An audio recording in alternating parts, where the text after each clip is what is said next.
उद्वेति सुभग इत्यस्य सूक्तस्य मैत्रावरुणिर्वसिष्ठऋषिः सूर्यो देवता त्रिष्टुप्छन्दः जपे विनियोगः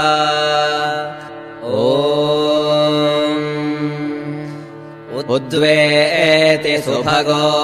विश्वचक्षाः साधारणः सूर्यो मानुषाणाम् चक्षुर्मित्रस्य वरुणस्य देवश्चर्मे वयः समविव्यक्तमांसे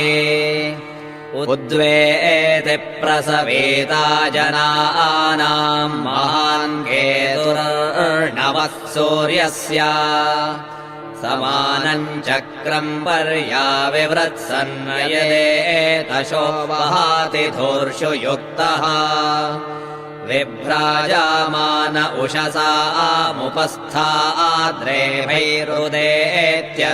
उषसामुपस्थाद्रेभैरुदेत्यनुमद्यमानः एष मे देवः साविता चच्छन्द यः समानम् न प्रामिनाति धामा दिवो रुक्म ऊरुचक्षा उदेति दूरे अर्थस्तरणिर्भ्राजामानः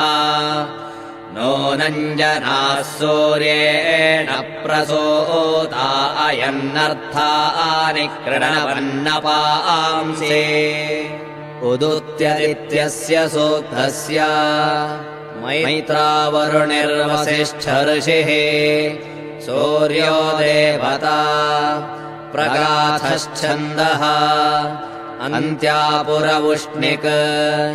जपे विनियोगः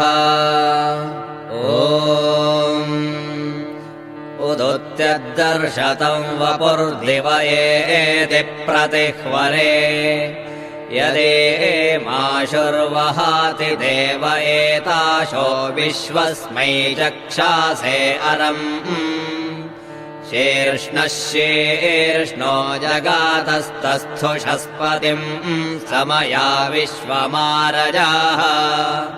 सप्तस्वसारः सुविताय सूर्यम् वहन्ति हरितो रथे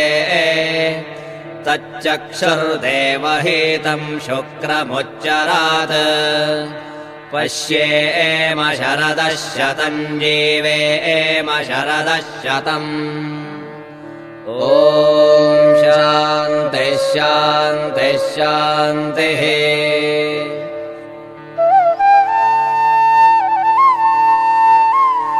नमोऽस्तु सूर्याय सहस्ररश्मये सहस्रशाखान्वितसम्भवात्मने सहस्रयोगोद्भवभावभागिने सहस्रसङ्ख्यायुगधारिणे नमः यन्मण्डलम् दीप्तिकरम् विशालम् रत्नप्रभम् तीव्रमनादिरूपम् दारिद्र्यदुःखक्षयकारणम् च आन्त्रमालाधरम् शङ्खम् चक्राब्जायुधधारिणम् श्रीनरसिंहम् महावीरम् नमामीर्णमुक्तये आश्चर्यमेतदभिवीक्षितु कामयेशः राज्ञा सहैव निरगप्रथितः प्रभावः क्षेत्रम् च कूटमतिसुन्दरमापसद्यः श्रीनारसिंह जगतः कुरु सुप्रभातम् सज्जन साधु पूಜೆಯ ವೇಳೆಗೆ ಮಜ್ಜಿಗೆಯೊಳಗಿನ ಬೆಣ್ಣೆಯಂತೆ ಭಾಗ್ಯದ ಲಕ್ಷ್ಮೀ ಬಾರಮ್ಮ यत्सर्वपापक्षयकारणम् च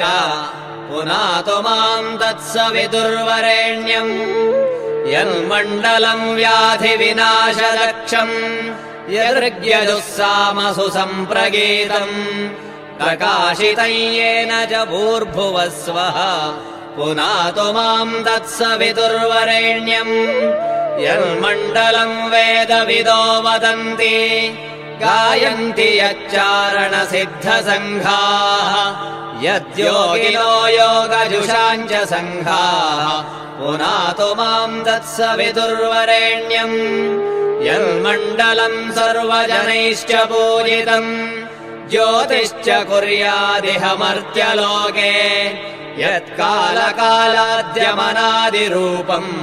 पुनातु माम् तत्सविदुर्वरेण्यम् यन्मण्डलम् विष्णुचतुर्मुखाख्यम् यदक्षरम् पापहरम् जनानाम्